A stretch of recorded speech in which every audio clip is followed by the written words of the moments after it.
प्रत्येकाच्या देवघरात देव्हाऱ्यात या पवित्र 20 वस्तू असायलाच हव्यात. 20 नाही तर जमलं तितक्या वस्तू तुम्ही घरात आणा, तुम्हाला नक्कीच तुमच्या घरामध्ये बदल लवकरात लवकर दिसून येतील. घरी किंवा देवळात पूजा करण्यासाठी काही विशेष साहित्य असणं गरजेचं असतं. या सर्व साहित्याला एकत्र करूनच पूजा करतात. जरी साहित्य भरपूर असले तरी इथे आम्ही आपल्याला पूजायचे 20 उपासना चिन्हे सांगत आहोत. सर्वात पहिली वस्तू आहे शाळीग्राम. यावर मी डिटेल व्हिडिओ माझ्या चॅनलवर अपलोड केलेला आहे. तुम्ही जाऊन चेक करू शकता की शाळीग्राम कसा ओळखावा, कसा असतो वगैरे वगैरे.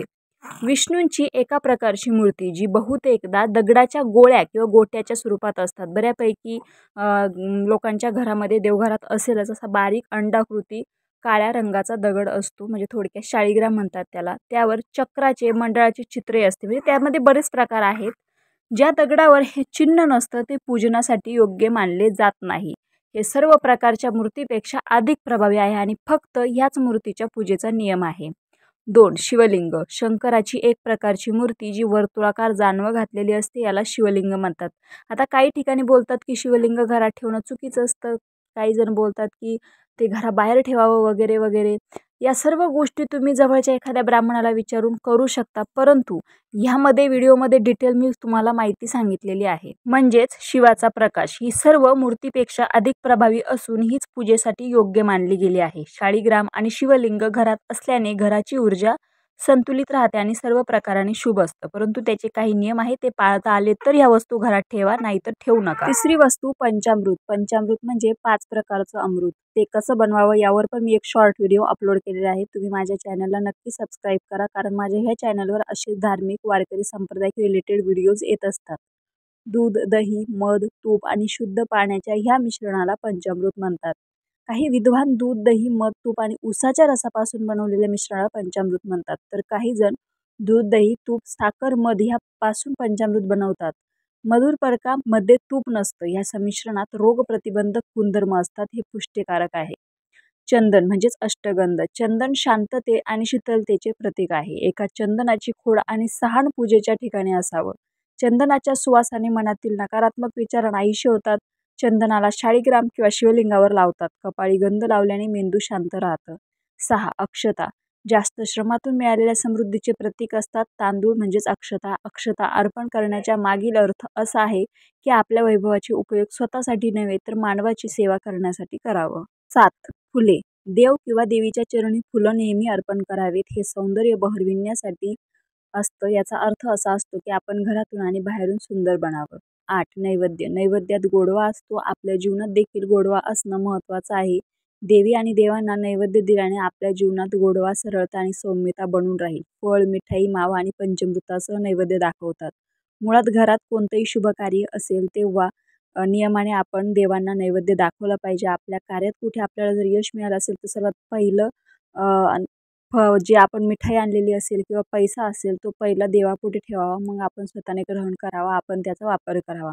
9. रोली म्हणजेच रोळी. चुन्यापासून लाल पूड आणि हळद मिसळून बनवली जाते.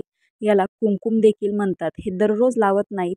प्रत्येक पूजामध्ये हे तांदळाबरोबर कपाळी लावतात. हे शुभ असतं, हे आरोग्यास चांगलं करतं. हे रक्तवर्णध्रेयाचे प्रतीक आहे. रोळी कपाळी खालपासून वरपर्यंत लावल्याने आपल्या गुणांमध्ये वाढ करण्याची प्रेरणा देतात.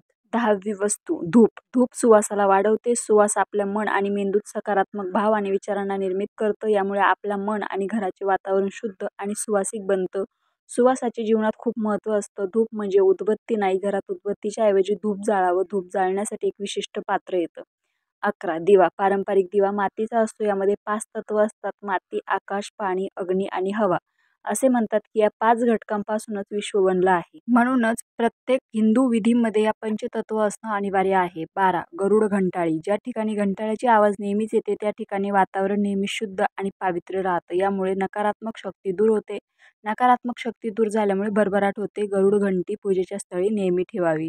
काय असतं, आपण दिवसभर इतक्या सर्व कार्यामध्ये गुंतून जातो, कामामध्ये गुंतून जातो. ते जरी आपल्या प्रपंचासाठी असलं तरी पण आपण दिवसातून निदान कमीत कमी 10 मिनिट 15 मिनिट तरी देवासाठी दिलेच पाहिजे. या सर्व गोष्टी नित्यनेमाने केल्याच पाहिजे. दिवा लावणे, धूप दाखवणे, कधीतरी आपण नैवेद्य बनवणे, या सर्व गोष्टी देवासाठी केल्या तर देवही आपल्या कार्यात मदत करण्यासाठी वेळ काढतो.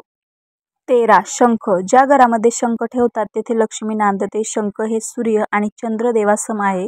याच्या मध्यभागी वरुण, मागील बाजूस ब्रह्म आणि पुढील बाजूस गंगा आणि सरस्वती नद्या आहेत. आपल्याला जे लाभ तीर्थक्षेत्रापासून मिळतात तेच लाभ आपल्याला शंखाच्या दर्शन आणि पूजा केल्याने मिळतात. 14. पाण्याचा तांब्या. पाण्याने भरलेला कलश किंवा तांब्या देवाचे आसन मानले गेले आहेत. खरं तर आपण पाण्याला शुद्ध घटक मानतो, ज्यामुळे देव आकर्षित होतात. याला मंगल कलश देखील म्हटलं जातं. एका कास्य किंवा तांब्याच्या कलशात पाणी भरून त्यामध्ये आंब्याचे पान टाकून वर नारळ ठेवतात. कलशावर किंवा तांब्यावर रोलीने स्वास्तिक बनवून त्याच्या गळ्याच्या भोवती मवळी म्हणजेच एक प्रकारची दोरी नाडा बांधला जातो. तांब्यामध्ये पान आणि सुपारी घालतात. 15. कवडी. प्राचीन काळापासून काही परंपरा किंवा उपाय प्रचलित आहे. हे उपाय केल्यामुळे लक्ष्मीची कृपा प्राप्त होते. पिवळ्या कवडीला देवी लक्ष्मीचे प्रतीक मानलेले आहेत. एक पिवळ्या कवडीला वेगवेगळ्या लाल कपड्यामध्ये बांधून घराच्या तिजोरीमध्ये आणि आपल्या खिशात ठेवल्याने भरभराट होते. 16. तांब्याचं नाणं. तांब्यामध्ये सात्विक लहरी उत्पन्न करण्याची क्षमता इतर धातूंपेक्षा जास्त असते. कलशातील उठणाऱ्या लाटा वातावरणात मिसळतात. तांब्यामध्ये पैसे टाकल्यास घरात शांतता आणि समृद्धीची भरभराट होते. जरी हे उपाय दिसायला लहान असले तरी याचा प्रभाव प्रचंड आहे. 17. पाट. एक असा पाट ज्यावर सर्व साहित्य ठेवले जातात. लोक सिंहासनासारखे पाट बनवून घेतात. सध्या बाजारपेठेत बांधलेले देऊळ देखील मिळतात, ज्याच्यामध्ये हे सर्व पूजेचे साहित्य ठेवता येतात. पण देऊळ आणि मूर्ती घरात असावे किंवा असू नये हे कोणत्याही लालकिताब तज्ज्ञांना विचारूनच ठेवावं.